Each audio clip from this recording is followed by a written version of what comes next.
first introduction to the delicate little Spit. It looked like it couldn't fly or wobble with a narrow undercarriage, but again, after flying a Harvard and a Hurricane, it was a piece of cake to fly. I was able to do, in all humility, perhaps a little bit better than most other people.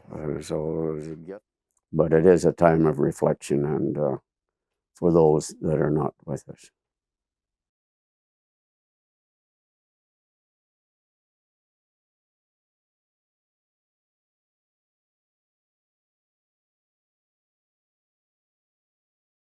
We had the Kinner powered. They also had fleets that were powered by a Brit engine called the Civet, which was 7 cylinders, but the Kinner was a 5-cylinder air-cooled engine and biplane, fabric and metal and wood frame, and sturdy. I think perhaps from what I have heard, that it was perhaps a little more demanding to fly than the Tiger Moth.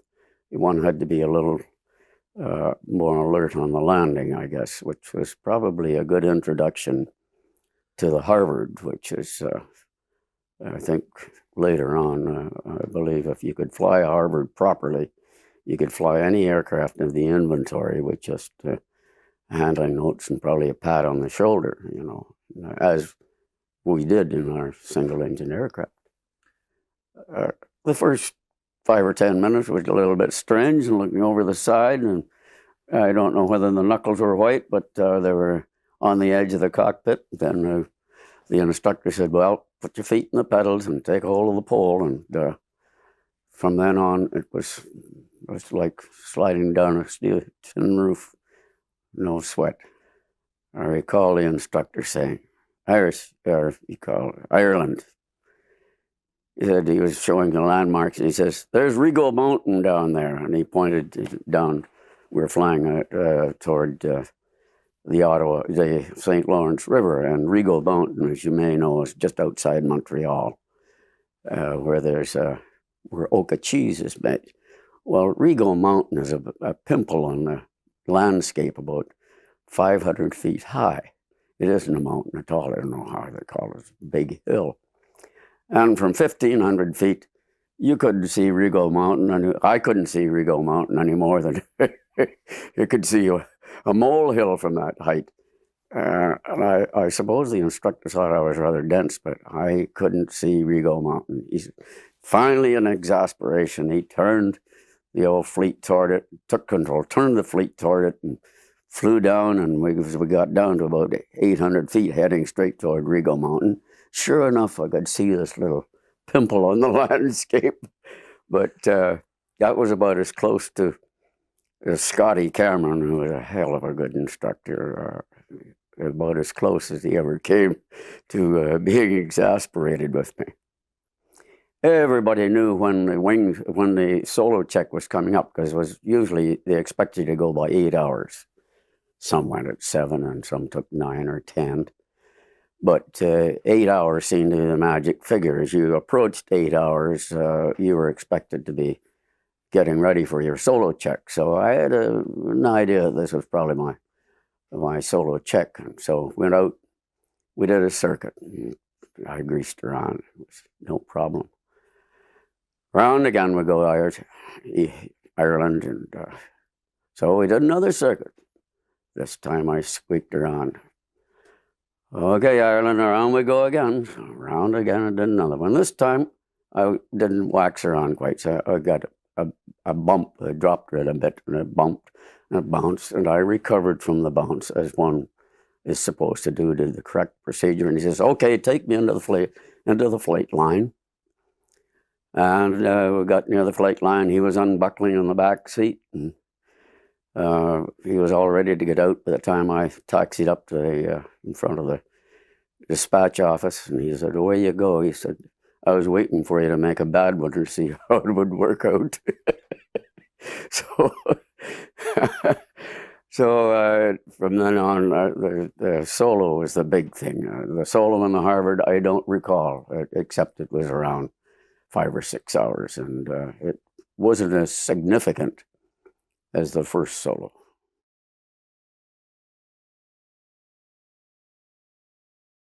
I was selected to go on single engines and was sent up to number 1 FOTU, Fighter Operational Training Unit at Bégueville, and on Hurricanes.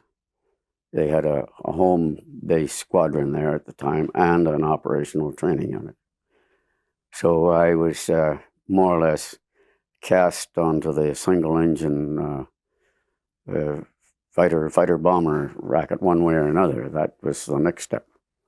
And we had, I think, 2 months or 3 months at Bagotville on the Hurricane, and which was easy to fly, less demanding than the Harvard, incidentally. A little more power, a little more maneuverable, but not much. But considerably less demanding, especially on the landing and takeoff. So we finished at Bagotville just before Christmas, 1943. And they sent us home on leave for 2 weeks. Said they call it embarkation leave. Report down to Halifax, and as we did dutifully about a week before Christmas or something, and over in England, the reception depots were chock-a-block. They said, no way can they take any more, and nobody wanted to have about 3,000 aircrew sitting around on their hands at the Y depot in Halifax. So they said, oh, everybody go home, take a month's leave over Christmas and New Year's, and report back to the new Y depot at Lachine in January, and toward the end of January 1944. Well, what a Christmas gift. No one turned it down. So that was the next step on our way overseas. They said, E.J., if you want to go, that's it. And they knew what I wanted to do. They knew flying was in my heart.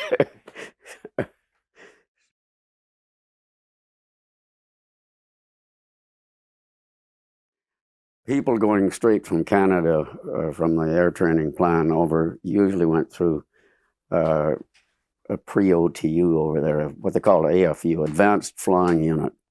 We didn't have that because we'd had the OTU back here, and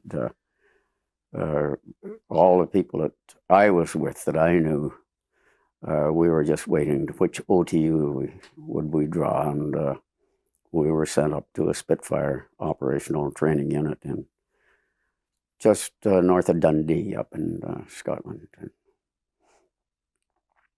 We had glorious time at the OTU there, the first introduction to the delicate little Spit. It looked like it couldn't fly or wobble with a narrow undercarriage, but again, after flying a Harvard and a Hurricane, it was a piece of cake to fly. It, almost too easy.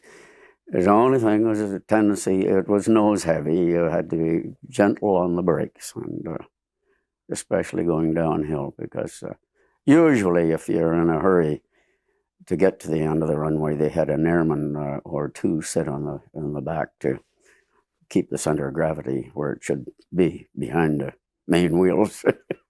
They only had one or two Canadians there, and we were fortunate to have one on our flight. Mitch Johnson, who's still around.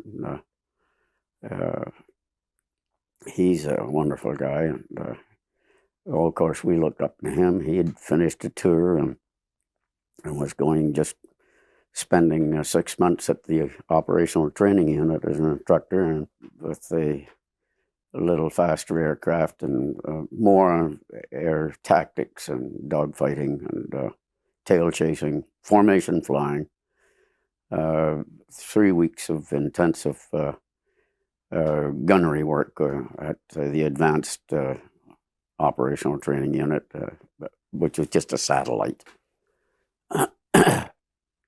So that all took, I think, about 2 months, 2.5 months. In May, anyhow, and there were so many pilots waiting to get on the squadrons that they kept sending us on little 5-day courses here and 5-day courses there, and obviously just shuffling us around to wait for a place to send us. And we eventually ended up at Red Hill down south east of London on Buzz Bomb Alley just before D-Day.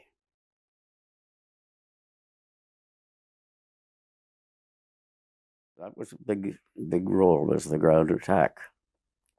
The fighters weren't showing near the zip that they did later, and most of the work was across the bomb line, above the light flak and below the heavy flak, over the bomb line. Once you're over the bomb line, you're in you're in anything that moves under traction, locomotion was a target. Horse-drawn vehicles, no, but anything that moved on wheels, motor-driven, was a target, and that's what 90% of our job was air to ground. 99% of their movement was by night. The only time was safe, and even then, with the Mozzie intruders, well, they weren't radar equipped, but the Mozzie intruders, it was a risky thing then too. There even under blackout conditions, a flare dropped here and there would catch an armored column, and they would be suspect to attack right there. Most feared weapon that the Germans had killed more Allied airmen, seamen, Army guys was the 88, the famed 88. But mixed in with that, they had a lot of Bofors 40 millimeters, 20 millimeter banks of guns, and rapid firing small machine guns, 7.92. They're just 303 caliber, but very, very effective. And doing low level work, you figure that everybody down there was looking at you and shooting at you, but really a lot of the time they were down there with their damn heads down because they were afraid you were shooting at them. Fortunately, you only saw about 1/4 or half the stuff they were throwing at you, because they weren't all tracers, and you might have been more alarming had you seen everything that was being thrown at you. But fortunately, you weren't. So no, it was. Once the attack was commenced, there was no going back. It was go in and get them, and you had to take your turn. You were assigned a time block and get in there and do your thing if you saw anything moving and anything worth shooting at, and supply trains or anything. And they were starting to move out, of course, and they were likely targets. But no, it was just a matter of taking your turn and getting in there, and hoping, meanwhile, on the way to and from the target, that you'd run into enemy aircraft. That was still Pry 1. If you might be sent out to ground to strafe targets in the Falais Gap, say, or adjoining it, if you encountered enemy aircraft en route, that was Pry 1. You took those. You got into those. They weren't active over the Falais Gap. They came out spasmodically. They'd show up. They weren't showing up every day, everywhere, all the time. You could never count getting into them. In fact, you'd have the rare encounter. You'd get up in the morning and say, "Yeah, that squadron has been into them this morning before breakfast, and they got 5 or 6 destroyed." And where were we? Well, it wasn't our turn. We weren't due to take off until 9 o'clock instead of 6 o'clock in the morning. So they weren't as active as they were, though, later on after the Rhine crossing, when they really stiffened up over there.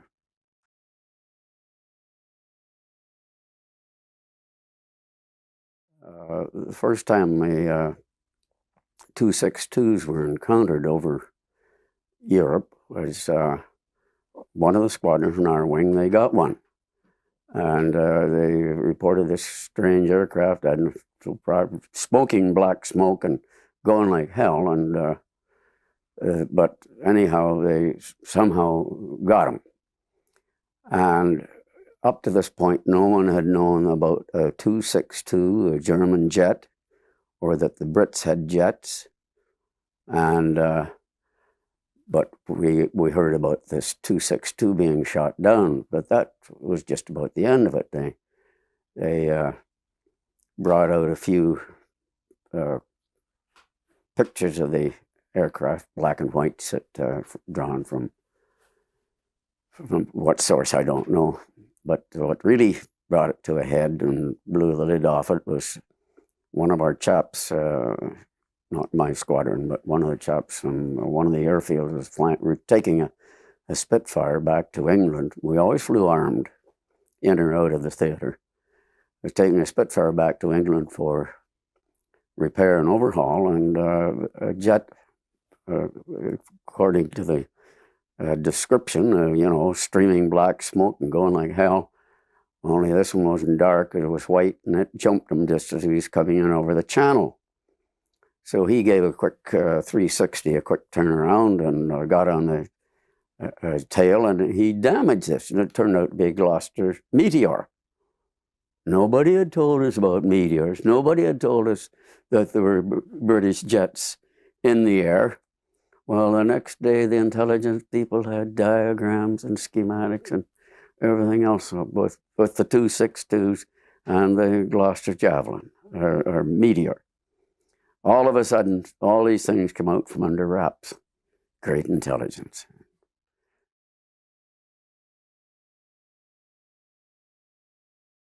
We were sent back to one of the OTUs. My buddy and I hadn't seen since, or hadn't flown with since instructor school back in Trenton in 42. Jack Lumsden and I, we were sent to an operational training unit to presumably to do 6 months duty and then go back on ops. So I wasn't on there very long until they said, oh, we made a mistake, Ireland, head home for 30 days leave and come back over to the squadron. So that's how I ended up in mid-Atlantic, VE Day on a dry ship. Everybody was glad the war was over. And then, one war was over.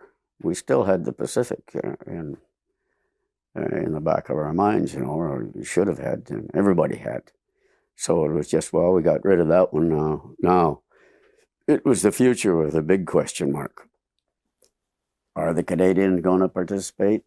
Are they going, if they do, what are they going to send? Are they going to send fighters? Are they going to send bombers? Are we all going to be converted to bomber pilots?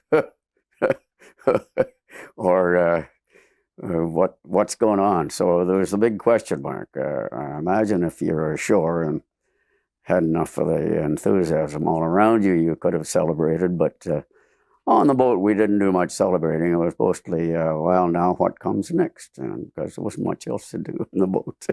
I was going to play it cool. If the Air Force wanted to keep me in, well, I'd consider it very closely. And if they didn't, I'd have to look elsewhere for civil employment as far as I'm concerned. But I had no intention at that point of starting another career. To me, my flying was my career. Well, I'd found something that I was able to do, in all humility, perhaps a little bit better than most other people. So it was a gift or natural or whatever you want to call it. I found that I could probably do things that with an airplane that other people couldn't cope with and couldn't handle. So I felt that was my profession if I could make it so. As soon as the plans were announced that there would be a Tiger Force sent to help quiet Japan down, then there came the chance to volunteer to stay. If you had any interest in staying in the Air Force post-war, you volunteer. If you didn't, next boat out, Jack, next gate. So there was a decision to be made then as soon as the plan was made, yes. So I was a volunteer. I wanted to leave my options open.